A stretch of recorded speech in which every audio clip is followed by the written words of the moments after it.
Hi students, in this video we're going to go through the key terminology and phrases behind set notation. Alright, so after watching this video you should be able to know and use the symbols for set notation, including union, intersection, complement, and know what they represent and how to actually find those values. Alright, so when it comes to set notation, it's important we actually know some key definitions, including what is a set. Now, a set is just a group of objects. It could be anything. It could be letters, numbers, it could be colors. It could be anything as a group of set. It's a group of objects. Now, our sample space, and we denote our sample space with the letter S, or this letter here. In Greek, it's the kasai. Well, you could say it as kasai. And that denotes the sample space. That denotes all possible elements or objects that can be considered for a particular situation. So for example, if we're thinking about shoe sizes, right? The number 3, right? 3 can be a shoe size. 4 can be a shoe size, but 3.5 cannot. So 3.5, 3.5 is not in the sample space of shoe sizes, just as an example. The null or empty set is just a set with nothing in it. So we denote that with our square brackets with nothing, not our square brackets, our curly brackets with nothing inside. Or we can use this 0 with a line through it. That denotes the set with nothing in it. Now, you might be asking, what's the point of having a set or a group of objects with nothing in it? We'll talk about that in a moment. Now, let's consider the situation where we've got two sets now. So two sets, A is a collection of one set of objects and B being a collection of another set of objects. Now, all elements that are in both A and B, we say that makes up the intersection. And the symbols we use for that is A, intersection, is our little cap symbol, that upside down U, and that says that we've got elements that are in both of sets A and B. Now, elements that could be in either, so it could be in one, it could be in both, but elements that are in either A or B, we say that makes up what we call the union of A and B. Now, how I remember which symbol is which, in union, the shape actually looks like a U.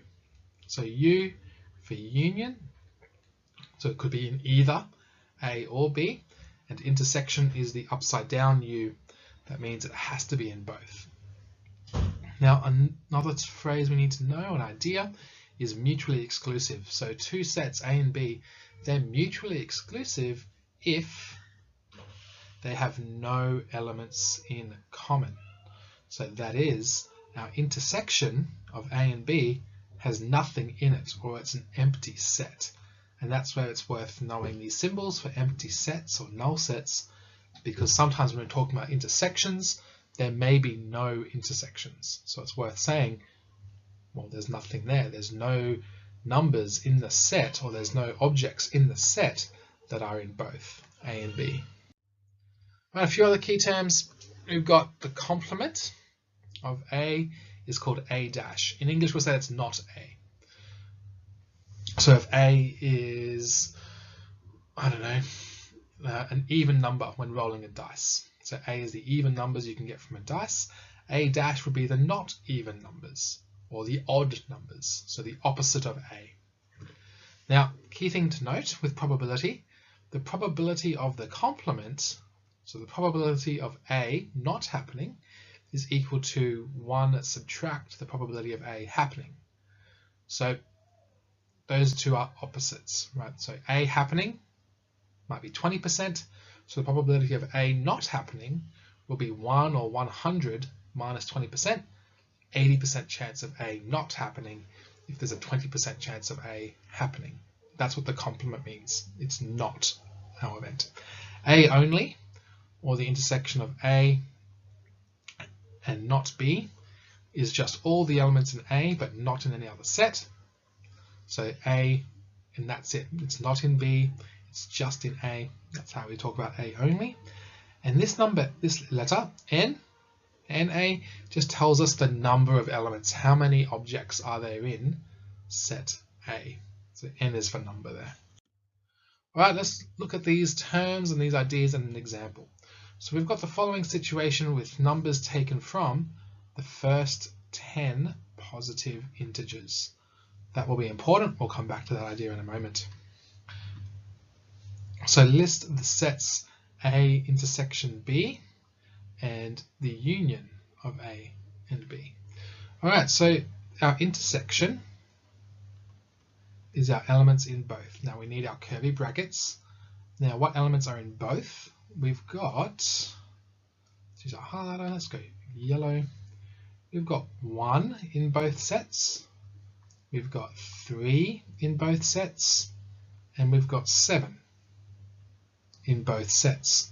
So in our intersection, we've got 1, 3, and 7. Right. Now in our union, so which numbers are in A or B? Those should be curvy brackets, pretend they are. Okay, so let's just list out all the elements in A to start off with. So we've got 1, 2, 3, 4, 5, 6, 7. So those are all the elements in A. Now in B, what extra elements do we have? Well, we've already written down 1, we've already written down 3, we've already included 7, 8 is the only new one. So these are all the elements that are in either A, our numbers from 1 to 7, or in B. We've added that extra 8 in. All right, are the events A and B mutually exclusive? Well, if they're mutually exclusive, then there should be no intersection. There's nothing that's in both. Now looking at part A, we've got objects in our intersection. We've got elements in our intersection. So we can say no. Right? They are not mutually exclusive because the intersection of A and B is not our empty set. There are things in our set of our intersection. There are things in both. So they are not mutually exclusive. Now, if a number is selected at random, find the probability that our intersection or something in our intersection occurs or is taken out. So our probability here of A intersection B is just going to be the number of objects in our intersection divided by the number of objects in our sample space. So in our sample space, we've got the 10 positive integers. So that number, 10, is the number of things in our sample space. 1, 2, 3, 4, 5, 6, 7, 8, 9, 10. Those are our possible outcomes, our total number of outcomes. And then the number of things in our intersection, there's only 3.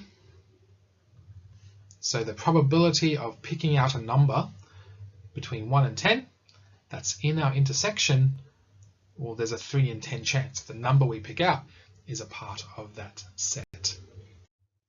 Alright, so after watching this video, you should be able to know and use the symbols for set notation, including union, intersection, and complement, and also know what they represent.